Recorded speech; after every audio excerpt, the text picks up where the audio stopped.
ఆచి చికెన్ మసాలా. అమీన్పూర్ లో Hydraa కూల్చివేతలపై high court serious అయింది. ఈ మేరకు హైడ్రాకు కీలక ఆదేశాలు జారీ చేసింది. తదుపరి ఆదేశాలు వచ్చే వరకు ఎలాంటి కూల్చివేతలు చేపట్టరాదని స్పష్టం చేసింది. హైడ్రాకు ఇప్పటి వరకు విధి విధానాలు లేవని హైకోర్టు పేర్కొంది. హైడ్రా కూల్చివేతలు యుద్ధాన్ని తలపిస్తున్నాయని అభిప్రాయపడింది.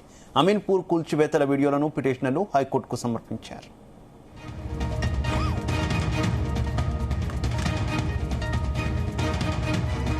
అమీన్పూర్ లో హైడ్రా కూల్చివేతల మీద హైకోర్టు సీరియస్ అయింది. ఇక తదుపరి ఆదేశాలు ఇచ్చేంత వరకు కూడా ఎటువంటి కూల్చివేతలు కూడా చేపట్టద్దంటూ కూడా హైకోర్టు ఆదేశాలు జారీ చేసినట్టు తెలుస్తుంది. ఇక హైకోర్టు ఆదేశాలకు సంబంధించి మరింత సమాచారం మా క్రైమ్ బ్యూరో చీఫ్ రవితేజ అందిస్తారు. రవితేజ, హైడ్రా యాక్షన్ పై హైకోర్టు సంచలన తీర్పుని ప్రకటించినట్టుగా తెలుస్తోంది. తదుపరి హైకోర్టు ఆదేశాలు వచ్చేంత వరకు హైడ్రా ఇక ముందు ఎలాంటి కూల్చివేతలు చేపట్టరాదు అంటూ కూడా క్లియర్ గా ఈ విషయాన్ని నోటీసు రూపంలో కమిషనర్ హైడ్రాకు ఉత్తర్వులు జారీ చేసినట్టుగా సమాచారం అందుతుంది. ఇప్పటి వరకు హైడ్రాకు ఒక ఎస్ఓపి అనేదే లేదు. నోటీస్ లేకుండా ఇష్టం వచ్చినట్టు కూడా కూల్చివేతలు చేపడతా ఉన్నారు.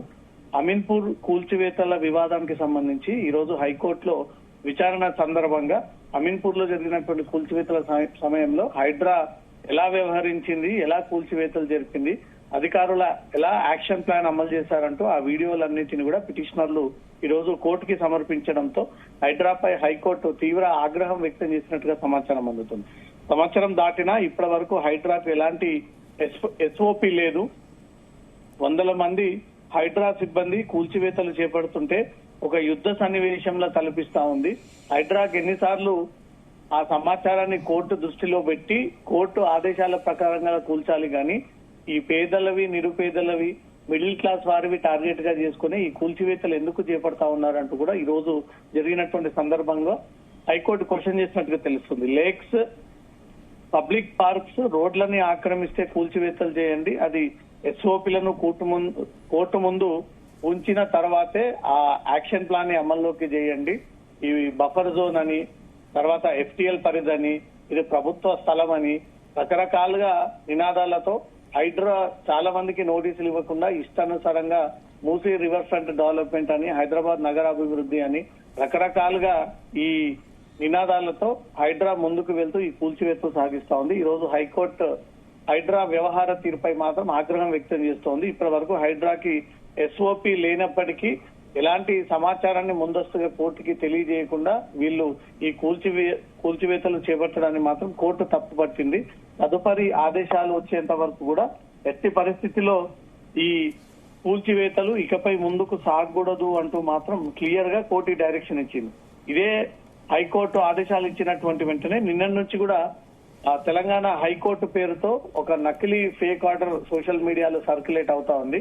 ఆ సోషల్ మీడియాలో సర్క్యులేట్ అవుతున్నటువంటి అంశం పైన నేరుగా హైడ్రా కమిషనర్ హైదరాబాద్ సిసిఎస్ పోలీసులకు ఒక కంప్లైంట్ ఫైల్ చేసి సీఎం రేవంత్ రెడ్డి, ఏవి రంగనాథ్ హైడ్రా కమిషనర్ పేరుతో ఈ నకిలీ నోటీస్ ఒకటి క్రియేట్ చేసి అది సోషల్ మీడియా ప్లాట్ఫామ్స్ ద్వారా తిప్పుతూ తప్పుడు ప్రచారం చేస్తున్నటువంటి వారిపైన చర్యలు తీసుకోండి అంటూ హైడ్రా కమిషనర్ రంగనాథ్ హైదరాబాద్ సిసిఎస్ పోలీసులకు ఈ కంప్లైంట్ ఇవ్వడం జరిగింది.